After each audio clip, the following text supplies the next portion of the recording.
Hello hello, bienvenue à toi dans cette nouvelle vidéo, toujours en direct de la nature, une autre balade, une autre énergie. Certainement tu peux entendre le bruit de l'eau qui coule, donc je fais juste attention parce qu'il y a pas mal de moustiques et j'ai pas envie de revenir en mode voilà, genre j'ai la varicelle. Ce matin, j'ai envie de... Alors, l'autre jour, je vous ai fait comment dire, une vidéo pour vous parler de liberté d'être soi versus regard des autres, jugement des autres. Et j'aime bien en fait cette notion, voilà, il y a neige qui arrive.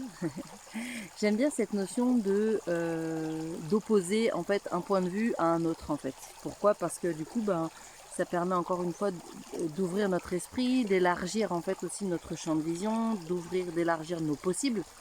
Et en fait, j'avais envie de partager aujourd'hui euh,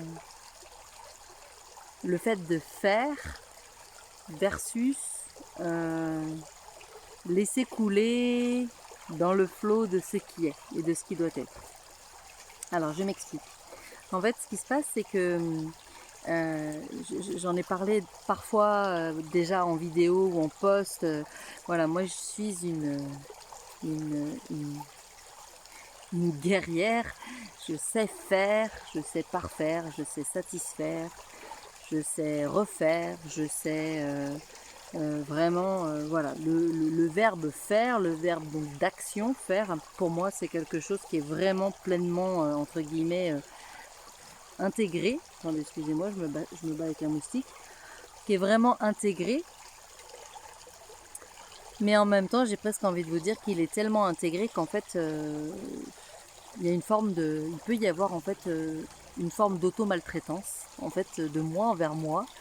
Alors j'accompagne depuis 5 ans des personnes, je les accompagne, je leur dis que voilà, le plus important c'est elles, je leur dis que le plus important c'est de s'écouter, je leur dis que le plus important c'est vraiment d'être, comment dire, oui, d'être bienveillant envers soi-même et en même temps, ben, je suis la première en fait, un peu comme l'histoire du cordonnier pas bien chaussé.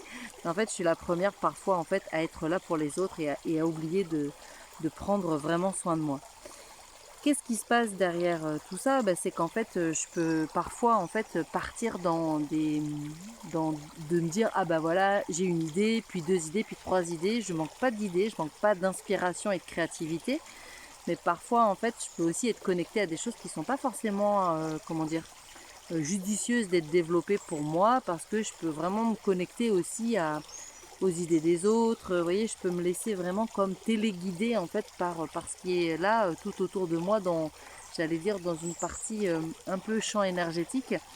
Et donc du coup, je vais avoir tendance à vouloir faire en fait pour pouvoir montrer que je suis présente, pour montrer que je suis visible, pour montrer que je suis dans l'action, pour montrer que quand on ne fait rien, en fait, il se passe rien. Et ça, c'est quelque chose que je dis et c'est quelque chose que profondément, par contre, je crois. Mais par contre, en fait, je crois que le plus important, c'est de trouver l'équilibre en fait entre faire et, euh, et faire, quoi. Voilà. Je pense que je peux pas dire mieux. Et, euh, et c'est vrai que c'est pour moi vraiment quelque chose d'hyper difficile. Pourquoi? Parce que je le sais, consciemment je le sais, mais malgré tout, il y a tout un tas d'automatismes en fait qui font que je suis toujours dans positionner les autres en fait avant moi. Donc je travaille évidemment en conscience, je travaille sur tout ça. Et puis j'ai pu constater, en fait j'ai pu observer que lorsque j'ai des périodes là, par exemple la semaine où je me suis mis off en fait des réseaux sociaux, où j'ai pas communiqué plus que ça, mais qu'est-ce qui s'est passé? En fait, je me suis retrouvée finalement à avoir des demandes de renseignements, à recevoir des mails, à être contactée, alors que en fait, j'étais pas dans le faire, vous voyez? J'étais dans être avec moi, faire une pause, être avec mes enfants, ma famille, et puis faire une vraie pause. Et je me suis dit, waouh, en fait, j'ai rien fait et les personnes, elles sont arrivées. Donc, en fait, ce qui est chouette dans ça, c'est que je prends vraiment conscience que aussi ma vibration, la vibration dans laquelle je suis, elle a un véritable impact. Donc, c'est-à-dire que le non-faire a un impact hyper important, quasiment aussi important que le faire. Et que, en fait, le faire trop, finalement, peut venir ralentir en fait le processus. Pardon, excusez-moi, mon chien qui secoue.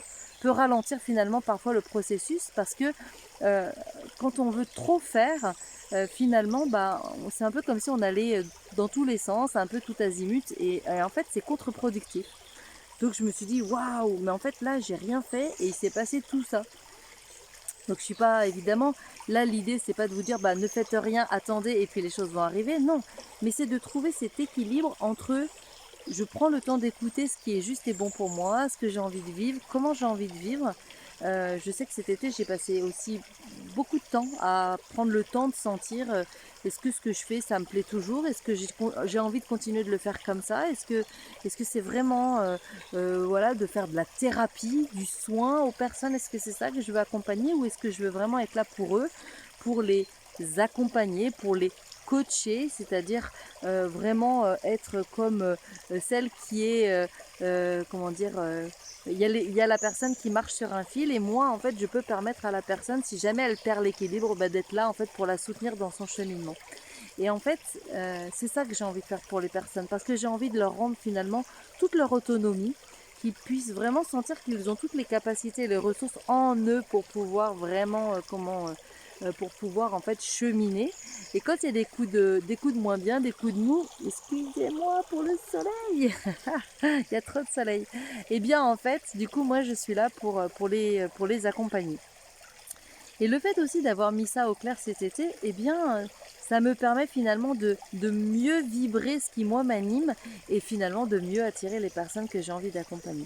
Donc en fait c'est très chouette, c'est bon aussi de dire non je ne peux pas accompagner tout le monde et le fait de laisser faire ça, le fait de lâcher prise là-dessus, vraiment ça me permet d'être plus juste, d'avoir une action plus juste, d'avoir une action plus ciblée et finalement de mieux, comment dire, de mieux répondre aux besoins en fait des personnes que j'ai envie d'accompagner.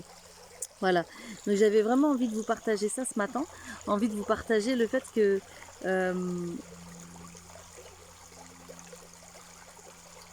agir, être dans l'action, c'est important et c'est nécessaire.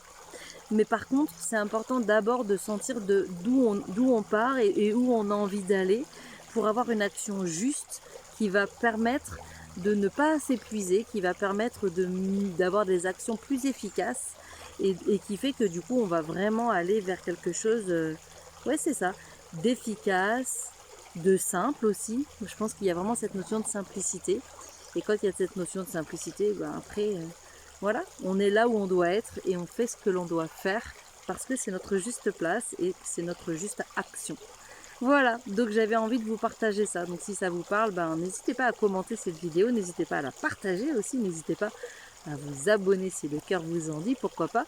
Je continuerai de vous partager des choses comme ça, des prises de conscience. Et puis de temps en temps, vous pourrez voir aussi que je m'amuse à faire des sketchs. Et voilà, sur des notions de développement personnel parce que j'aime beaucoup l'humour et donc voilà, n'hésitez pas, restez connectés. À très vite, belle journée.